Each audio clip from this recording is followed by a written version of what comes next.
Hi, I'm Joy. Hi, I'm Susan. And this is Girlish Gurus. And Susan, why are we here? We are here to start a conversation about female empowerment and the issues facing women our age at this time, and to have some fun along the way. So, let's get started. Okay.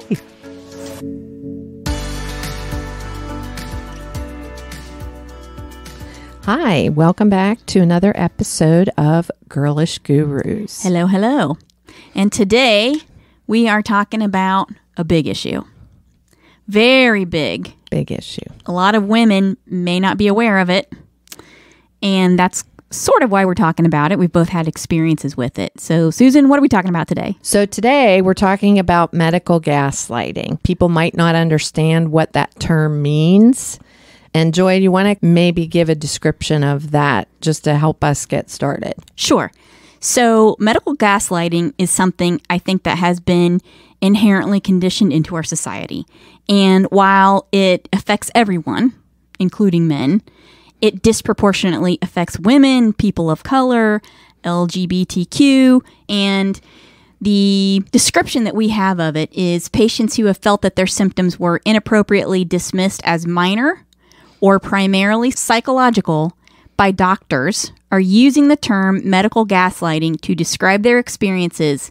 And this is coming out now on social media platforms like Instagram and Facebook, et cetera, et cetera. And basically the term derives from a play called Gaslight about a husband's attempt to drive his wife insane. And many patients, particularly women and people of color, describe the search for accurate diagnosis and treatment as maddening. And so this is something that I think we may have experienced, but we're not aware that there's actually a term for it and that it is an actual thing. Right. People have described their situations where they've been ill and they have symptoms and they don't feel well, and they go to their doctors and they're treated like they're crazy. Or they're dismissed. And they're dismissed. And, it's just, we'll talk about this a little bit. They're told, it's just your age, or you're overweight, or it's this or this, it's that. And gosh. I think as menopausal women, we've experienced a lot of this because menopause has been largely discounted. And that's one of the reasons why I feel it's important to talk about this topic. I agree, because I do think that's a big issue for women, the gaslighting of menopause and menopausal treatments. I agree. Okay. Well, we found a few really great articles about the subject. One of the first ones was in the New York Times.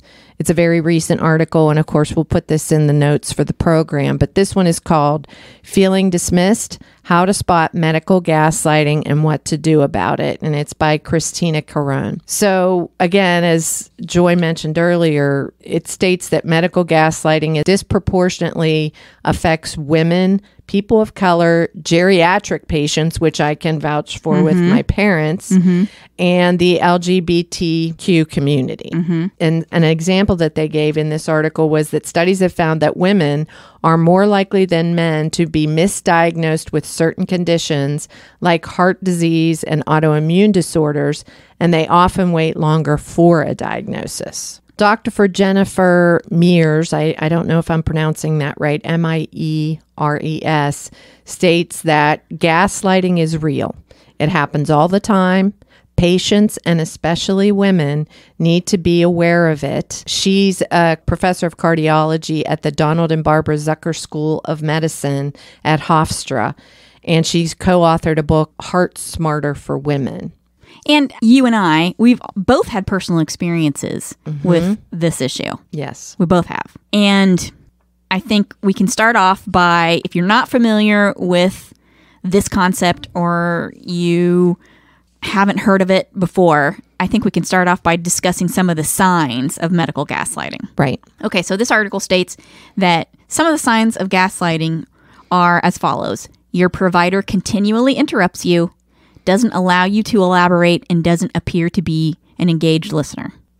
Second, your provider minimizes or downplays your symptoms. For example, questioning whether you have pain. I think this one probably happens quite a bit. Especially in situations like fibromyalgia. or chronic fatigue, autoimmune, chronic fatigue syndrome, things like that. Because they're so hard to diagnose. Absolutely. And they're hard to treat. Right. Yes. Third, your provider refuses to discuss your symptoms. Can't say I've ever experienced that one. No. But I can see where it could be a possibility depending on the dynamic between you and your particular doctor, etc. And also, doctors are human. Maybe they're having a bad day or something of that nature. That's right. Number 4, your provider will not order key imaging or lab work to rule out or confirm a diagnosis. I have someone close to me who's experienced this. Yeah, I don't think that's unusual, quite frankly, because I think some of that has to do with even our health insurance, not even just the doctor. Which you're familiar with that aspect of it. Yeah. So I think that happens quite frequently as well. Number 5, you feel that your provider is being rude, condescending, or belittling. Yeah, I'm going to bite my tongue on that one. Okay. Well, that speaks for itself. Okay. And number 6, your symptoms are blamed on mental illness, but you are not provided with a mental health referral or screened for such illness. I think, sadly, the doctors, especially in the case of menopause, I will say, are quick to state you're depressed. You're having an issue with anxiety. It's this or it's that, instead of looking at the symptoms and thinking they may be a result of something else. So they're quick to give that pill to help with the depression or the anxiety instead of addressing what the root cause of the pain, the symptoms, whatever might be. I agree. Now, I do want to say while we're going through this list, and I feel like this is something that weighs on me, the balance between discussing this trend in the medical establishment and also saying that I don't think doctors are intentionally dismissive. I think in general, people who become doctors go into this profession to help people. I agree. And I think there are wonderful doctors out there.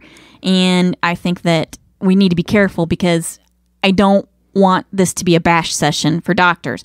But I do think a large part of this is due to how doctors are being trained.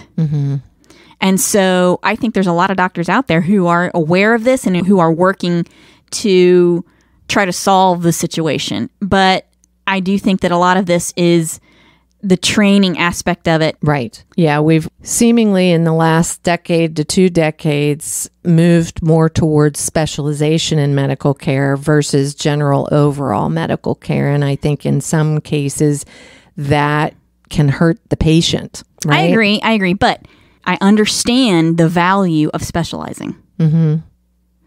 Because there's a huge malpractice issue involved with people who are either giving advice in a legal capacity or as medical doctors. Like, for example, you don't want your eye doctor to do spinal surgery, right?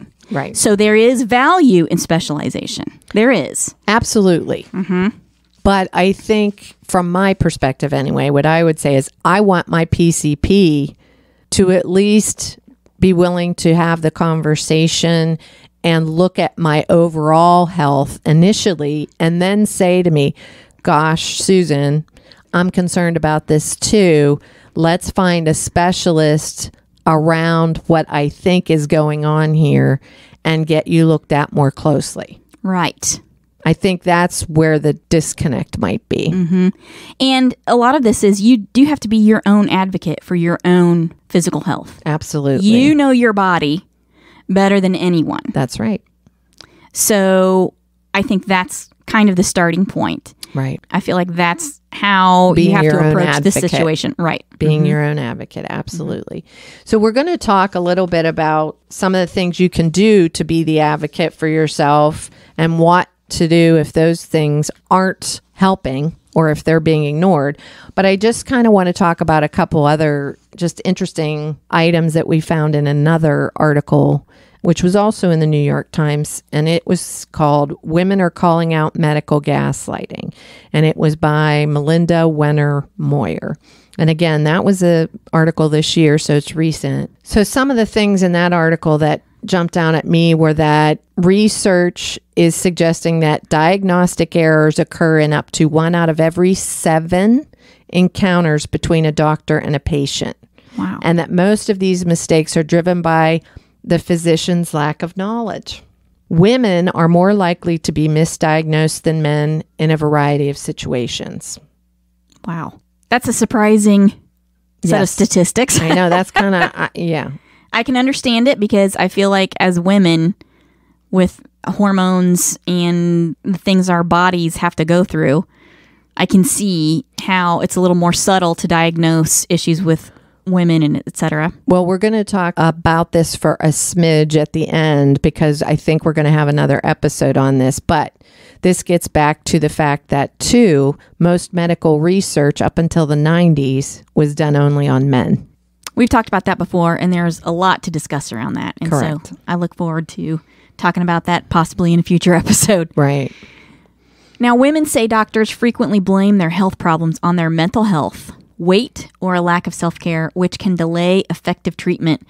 For instance, according to this New York Times article, Dr. Spencer's research suggests that women are twice as likely as men to be diagnosed with a mental illness when their symptoms are consistent with heart disease. How about that? I don't even know what to say about that. I don't either. That How can you confuse a mental health issue with a heart issue? I don't know. And, oh, by the way, heart disease is the largest killer of women, well over any other disease or illness. So what does that tell you?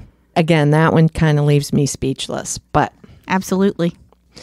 another item that was mentioned in this article is that women may be misdiagnosed more often than men, in part because scientists know far less about the female body than they do about the male body, even though there are biological differences that go down to the cellular level.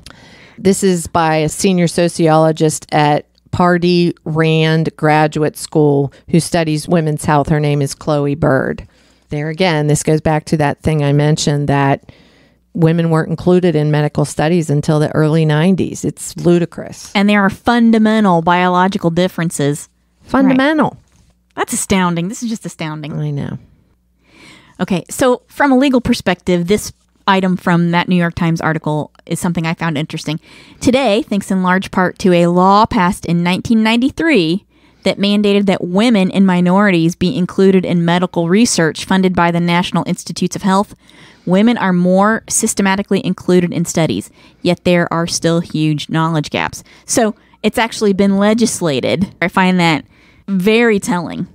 Right? That there's actually a law that has been passed saying you must include women, 50% of the population, More and than minorities. 50%. Well, right.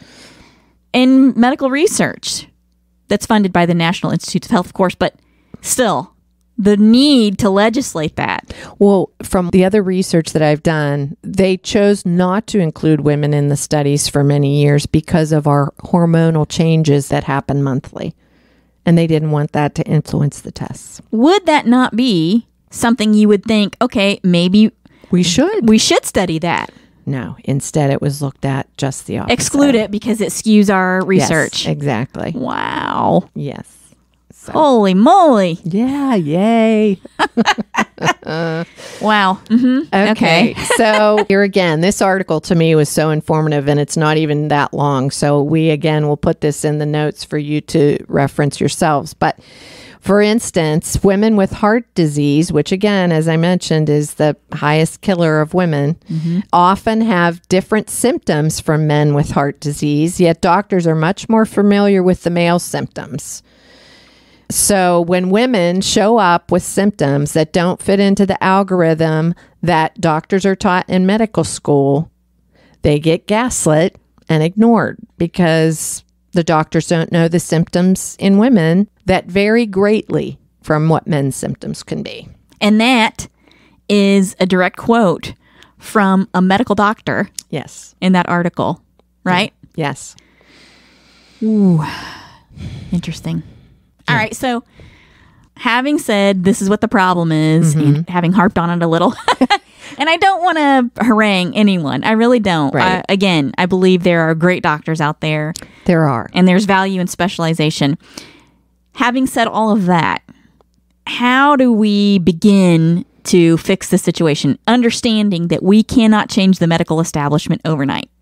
What can we do? Yeah, I think there are a few things. And one thing I do want to point out too, before we start talking about what you can do as an individual to work towards caring for your own health and your own body and doing what's best for you, is there's certainly a lot of noise out there now about there needing to be more research on women's health issues. And I think that that's happening. And we are going to do another episode because there's an organization that's been established to do that called WHAM. Again, I'll reference it, but I really want to talk about that in detail. And also Maria Shriver has really highlighted this. She did a piece on the Today Show about this. She also has regularly put some pieces in her Sunday paper around this. So she's really trying to highlight the issue as well. But let's talk about what you as an individual can do to try and remedy this for yourself and be an advocate for yourself. So for one thing, keep detailed notes and records. Keep a journal and log details of any symptoms you might have, any triggers that come up, whether your symptoms wax and wane or whether they're constant. Keep copies of all your records, all your lab reports, all your medications, everything. Just keep all that together, because if you choose to change doctors, to have all that information together is really going to be helpful to you as you move forward. Mm-hmm. The next thing that you can do to advocate for yourself is ask questions and then ask more. Don't be afraid to ask questions. And there is no stupid question. There is no stupid question. And really, because sometimes people get flustered when they go to the doctor, think about your questions that you want to ask ahead of time and write them out in bullet points or however you need to do it, however is easiest for you. Just be prepared. And then if you still don't feel like you're getting the answers you're looking for to those questions, maybe say to the doctor, if you were me, what questions would you be asking that maybe I didn't ask? Good one. I think that's a good one. The next thing that you could do is bring a support person. Aha. And I actually think that's a great idea. Me too. Because, again, sometimes people get nervous when they go to the doctor and they're upset. And, if they're not feeling good, they forget. And so to have somebody there who understands what you're going through, what your symptoms look like, the concerns you have, they can always chime in and ask on your behalf.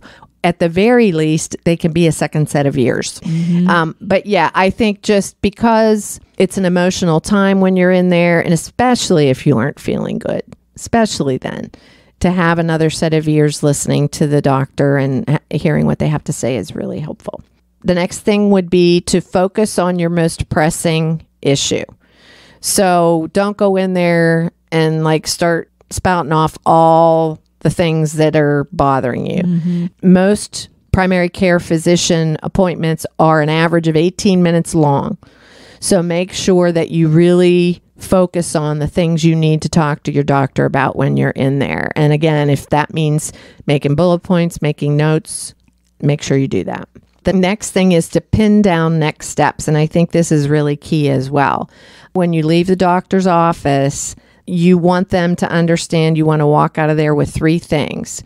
The best guess from them as to what's going on and why it's happening, how he or she plans to diagnose what's going on and rule out other possibilities, and then 3, what are the treatment options going to be?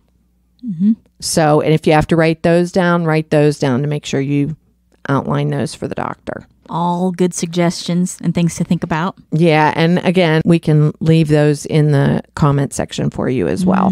That's a good idea. Yeah. Mm-hmm. What about a situation where you've done all these things, you're being as proactive as you can be, and you're still being ignored? This article was very helpful from that standpoint too, because it did suggest some other things if you just still feel unsatisfied with the fact that you're being heard or understood by your physician. Do I hear second opinion circling around there? Second opinion is absolutely one of them. And if you don't feel comfortable asking your doctor because you're afraid they'll take offense or get defensive about that, you can always go to other people in that health system to request that information. So, but I think that's a biggie. Yeah, I think there are some issues with trying to find a second opinion, especially when you've got the whole insurance issue to deal with or expense of moving out of network or whatever. But I think sometimes you've got to just think about your health as the primary concern and bite the bullet. I agree. And it's not always fun and it's not always easy. But when you're talking about your health, I don't know that you can sacrifice that. And the other thing is you can try, if you really do like your doctor and you just feel like you're not being heard, just say, hey, wait a minute. I don't think you're hearing me here. I need you to really take me seriously and understand I'm concerned about this. Because again, doctors are humans. They could be having a bad day. They could be extremely busy, which is part of the issue, generally speaking, I think. But there could be an opportunity for you to say, let me just drill down into this issue a little bit because I feel like I'm not being heard. Right. There are support groups. If you've been diagnosed or you have an idea of what's going on with you, or even if you don't, I think there are different support groups out there to help people talk through their issues and maybe find help in getting solutions and getting to the root of their problems. Also, if you're just not getting anywhere, you can always appeal to a higher authority. There are patient advocates at hospitals and many doctors' offices are affiliated with hospitals now. So you can always go to that. You can go to that physician supervisor if you feel you need to. And lastly, you hope you don't have to go to this point, but you can also report to the Federation of State Medical Boards if you feel things aren't being addressed the way they need to be by that doctor. My experience has been, I think there's always going to be a step you can take to try to get resolution to your issue. I agree, without having maybe to resort to that extreme. I hope so. Yeah, let's hope, right? Yeah. All right, so in the last few minutes here, are there any other resources you found that you feel like could help folks address this issue? Well, I follow this organization called the Global Wellness Summit, and they have different areas within them that provide just a great deal of information about wellness as well as illness, which I actually prefer to focus on the wellness versus the illness. And I found some information in there that gave me some hope because it seems like progress is being made.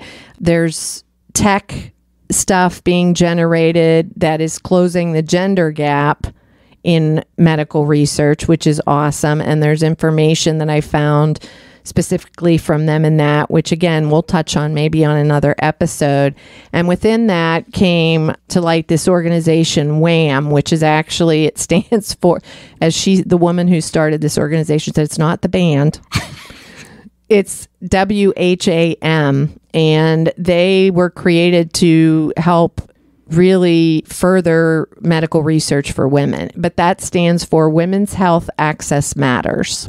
So they are doing tons of research, and the numbers are a little scary. I just want to point these out. Nothing stops you in your tracks and brings you back to reality faster than some startling facts, such as 66% of Alzheimer's patients are women. Wow. But only 12% of the National Institute of Health's Alzheimer's research budget went to women's focused research. Again, speechless on that one. I do know, again, that Maria Schreiber is working with the Cleveland Clinic and focusing on women's Alzheimer's issues. The next thing that was in here was that women are 50% more likely to die in the year following a heart attack than men, but only 4.5% of the National Institute of Health coronary artery disease budget went to women-focused research. So this, to me, really highlights the struggle we have ahead of us in women's health and how important the research is going to be for us in these two diseases especially. Let alone menopause. Let alone menopause. And we're going to include that as we do more research around this ourselves and how we can do a better job as a nation and a world focusing on women's health versus just on men's.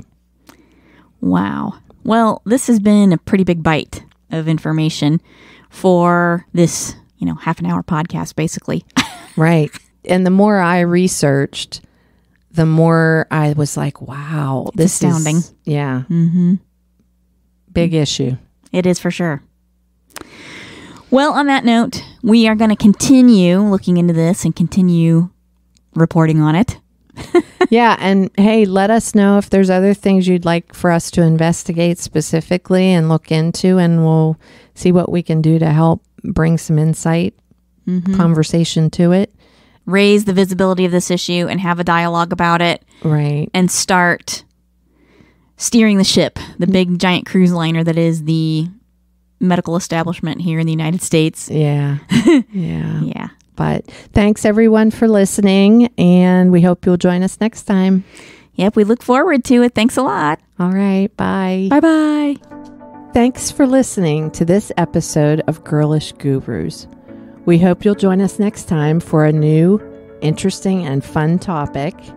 Be sure to check the description of this episode for any links or information about the episode's topics, and to find us on our social media platforms. And don't forget to download this episode, give it a good review, and share it with your girlfriends. The more interaction we get, the more episodes we can post. Thanks, everyone. Thanks. Bye-bye. Bye.